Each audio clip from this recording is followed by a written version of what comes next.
Notes on the English Character by E.M. Forster. I had better let the cat out of the bag at once and record my opinion that the character of the English is essentially middle class. There is sound historical reason for this, for since the end of the 18th century, the middle classes have been the dominant force in our community. They gained wealth by the Industrial Revolution, political power by the Reform Bill of 1832. They are connected with the rise and organization of the British Empire. They are responsible for the literature of the 19th century. Solidarity, caution, integrity, efficiency, a lack of imagination, hypocrisy. These qualities characterize the middle classes in every country, but in England they are national characteristics also, because only in England have the middle classes been in power for 150 years. Napoleon, in his rude way, called us a nation of shopkeepers. We prefer to call ourselves a great commercial nation. It sounds more dignified, but the two phrases amount to the same. Of course, there are other classes. There is an aristocracy. There are the poor. But it is on the middle classes that the eye of the critic rests, just as it rests on the poor in Russia and on the aristocracy in Japan. Russia is symbolized by the peasant or by the factory worker, Japan by the samurai. The national figure in England is Mr. Bull with his top hat, his comfortable clothes, his substantial stomach, and his substantial balance at the bank. St. George may caper on banners and in the speeches of politicians, but it is John Bull who delivers the goods. And even St. George, if Gibbon is correct, wore a top hat once. He was an army contractor and supplied indifferent bacon. It all amounts to the same in the end. Just as the heart of England is the middle classes, so the heart of the middle classes is the public school system. This extraordinary institution is local. It does not even exist all over the British Isles.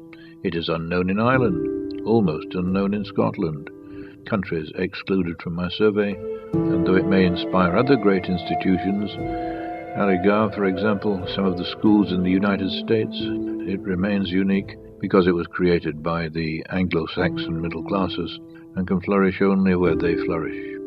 How perfectly it expresses their character.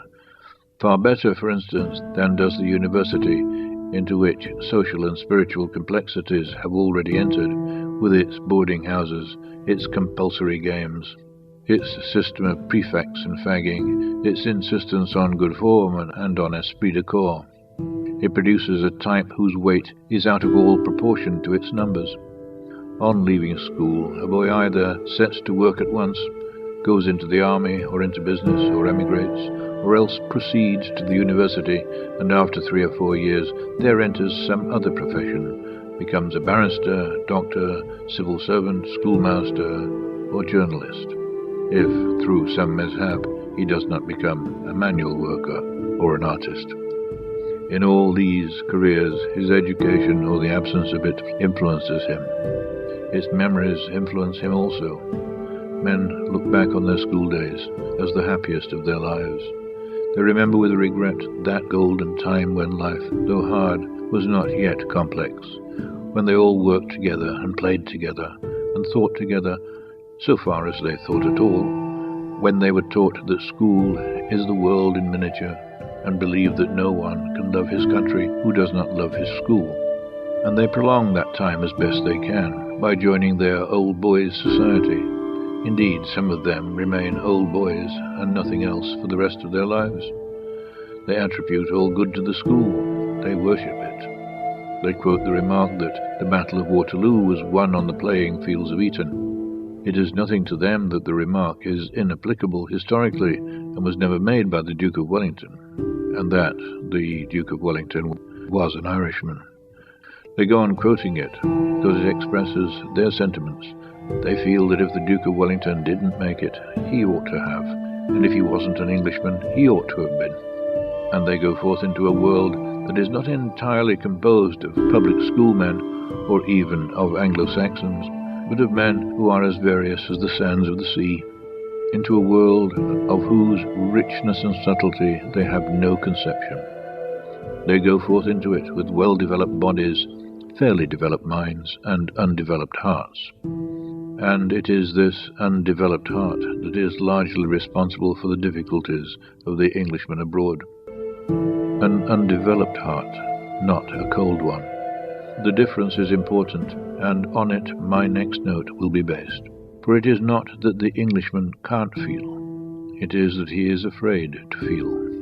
He has been taught at his public school that feeling is bad form. He must not express great joy or sorrow, or even open his mouth too wide when he talks.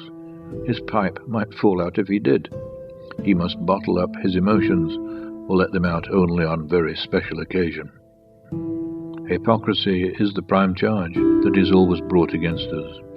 The Germans are called brutal, the Spanish cruel, the Americans superficial, and so on. But we are Perfide Albion, the island of hypocrites, the people who have built up an empire with a Bible in one hand, a pistol in the other, and financial concessions in both pockets. Is the charge true? I think it is. But what do we mean by hypocrisy? Do we mean conscious deceit?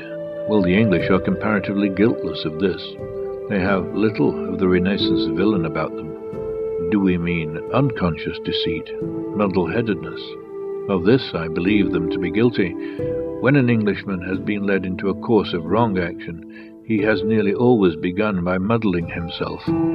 A public school education does not make for mental clearness, and he possesses to a very high degree the power of confusing his own mind. How does it work in the domain of conduct? Jane Austen may seem an odd authority to cite, but Jane Austen has, within her limits, a marvellous insight into the English mind. Her range is limited. Her characters never attempt any of the more scarlet sins, but she has a merciful eye for questions of conduct, and the classical example of two English people muddling themselves before they embark upon a wrong course of action is to be found in the opening chapters of Sense and Sensibility. Old Mr. Dashwood has just died. He has been twice married. By his first marriage he has a son, John. By his second marriage, 3 daughters. The son is well off. The young ladies and their mother, for Mr. Dashwood's second wife survives him, are badly off. He has called his son to his deathbed, and has solemnly adjured him to provide for the second family. Much moved, the young man promises, and mentally decides to give each of his sisters £1,000. And then the comedy begins. For he announces his generous intention to his wife, and Mrs. John Dashwood by no means approves of depriving their own little boy of so large a sum. The £1,000 are accordingly reduced to 500, but even this seems rather much. Might not an annuity to the stepmother be less of a wrench? Yes, but though less of a wrench, it might be more of a drain, for she is very stout and healthy and scarcely 40. The occasional present of £50 will be better, and will, I think, be amply discharging my promise to my father. Or, better still, an occasional present of fish. And in the end, nothing is done. Nothing. The 4 impecunious ladies are not even helped in the moving of their furniture. Well, are the John Dashwoods hypocrites? It depends upon our definition of hypocrisy. The young man could not see his evil impulses as they gathered force and gained on him. And even his wife, though a worse character, is also self-deceived. She reflects that old Mr. Dashwood may have been out of his mind at his death. She thinks of her own little boy, and surely a mother ought to think of her own child. She has muddled herself so completely that in one sentence she can refuse the ladies the income that would enable them to keep a carriage, and in the next say that they will not be keeping a carriage, and so will have no expenses. No doubt men and women in other lands can muddle themselves too, yet the state of mind of Mr. and Mrs. John Dashwood seems to me typical of England. They are slow. They take time even to do wrong, whereas people in other lands do wrong quickly. There are national faults as there are national diseases, and perhaps one can draw a parallel between them. It has always impressed me that the national diseases of England should be cancer and consumption, slow, insidious, pretending to be something else, while the diseases proper to the south should be cholera and plague, which strike a man when he is perfectly well, and may leave him a corpse by evening. Mr. and Mrs. John Dashwood are moral consumptives. They collapse gradually without realizing what the disease is. There is nothing dramatic or violent about their sin. You cannot call them villains.